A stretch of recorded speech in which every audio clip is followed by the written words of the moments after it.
The U.S.-led coalition against ISIS got even bigger Friday with the addition of Denmark, Belgium, and the United Kingdom. But at over 60 nations, does a bigger coalition make the fight against ISIS that much more effective? The three European countries have pledged air support, but not a single country so far has pledged any ground support for Iraq's military, which has suffered numerous setbacks. The most recent of which came Sunday with the loss of a military base in Iraq's western Anbar province.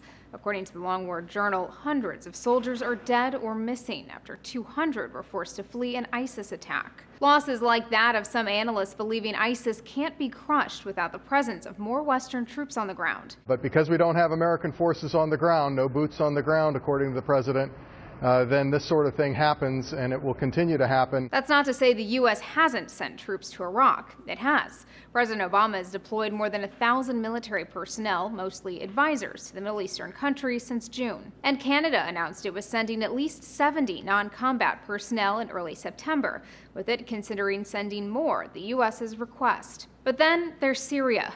No other coalition members, aside from the U.S. and its Arab allies, have committed to striking ISIS, and Iraq's neighbor, where the group is perceived to be the strongest.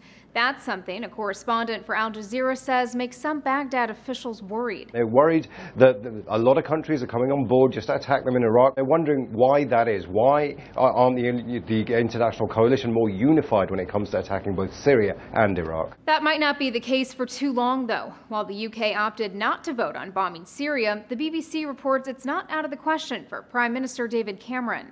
Left unchecked, we will face a terrorist caliphate on the shores of the Mediterranean and bordering a NATO member with a declared and proven determination to attack our country and our people. And as CNN points out, even with the limitations of the coalition so far, it has still been pretty effective. One military analyst told the network the airstrikes have helped blunt the momentum of ISIS in Iraq. The latest coalition strikes came Saturday, helping the Kurdish forces defend the embattled city of Kobane on the border of Turkey and Syria. For Newsy, I'm Elizabeth Hagedorn. Multiple sources, a broader view.